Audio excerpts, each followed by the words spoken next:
ഓ നല്ല കോളാണല്ലോ. കൊറേ പോയതല്ലേ, നല്ല കോളാ. അടിച്ചു കൊടുക്കണേ.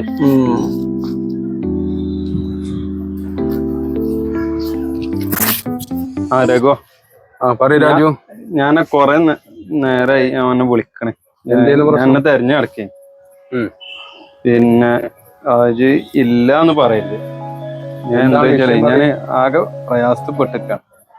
ഞാന് എന്റെ അമ്മനെ ഹോസ്പിറ്റലിലാക്കി ബില്ല് കൊടുക്കാനായിട്ട് ഞാൻ കുറെ ആൾക്കാരോട് ചോദിച്ചു. ഞാന് എന്റെ ഒരു 2000 ഉറുപ്പിക ഉണ്ടെങ്കിൽ ഇതൊന്ന് കൊണ്ട, ഞാൻ നാളെ മറ്റന്നാൾ എനിക്ക് തരാം. ഞാൻ അത്രക്ക് കുടുങ്ങിയില്ല ചങ്ങായി. 500-ന്റെ നോട്ട് കണ്ടിട്ട് തന്നെ കാലം കുറേ. അങ്ങനെ പറയല്ലേ രഘു, കയ്യിലില്ലടാ. അങ്ങനെ പറഞ്ഞാൽ ഞാൻ പെട്ടുപോകും. അവിടെ ഹോസ്പിറ്റലില് ബില്ലടക്കാനായിട്ട് പോന്നതാണ്. സാധനം വേണ്ടേ?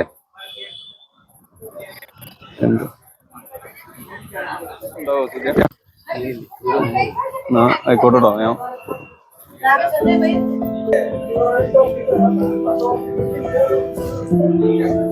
പൊന്നാര ചെങ്ങായി, ഇത് വല്ലാത്തൊരു സാധനം തന്നെ കേട്ടോ. ഇപ്പൊ എന്റെ പോക്കലിട്ടത് 500 നോട്ടുകളല്ല. 4 കോളടിച്ചു പറഞ്ഞ് വന്ന് ആ പാവ എടങ്ങാറായിട്ടല്ല, അത്രയും കെഞ്ചിട്ടല്ല എന്നോട് പൈസ ചോദിച്ചത്. ഇത് പൈസ പറഞ്ഞാലേ വെറുതെ കിട്ടൂല. ഇത് കൊടുത്തു കഴിഞ്ഞാൽ പോവും. ഞാൻ എന്റെ അടുത്ത് ഞാൻ കൊടുത്താളാ. അത്ര സേവനം എന്റെ അടുത്തുണ്ടെങ്കിൽ ഞാൻ കൊടുത്തിരുന്നു. എന്റെ അടുത്ത് ഇല്ലാത്തതുകൊണ്ടാണേ. ഇതിപ്പോ എന്റെ കയ്യിൽ ഇപ്പൊ ആ പോക്കറ്റിൽ കിടക്കണ 500 നോട്ടല്ലേ. ഇതങ്ങനെ വെറുതെ കൊടുത്ത് കളയാല്ല. വെറുതെ ചോദിച്ചത്.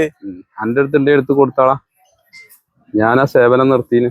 കുറച്ചൊക്കെ മനുഷ്യത്വം എന്ന് പറഞ്ഞ സാധനമാണ് കേട്ടോ. ഈ പൈസ കയ്യിൽ വെച്ചിട്ട് ഇങ്ങനെ നടന്നിട്ട് എന്താ കാര്യം? എന്താ കഥ? എങ്ങനെ എന്റെ പെരയിലുണ്ടെങ്കിൽ എടുത്ത് കൊണ്ട് കൊടുത്താളാ. ഇതൊന്ന് തടി എടുത്ത് കൊടുത്താ.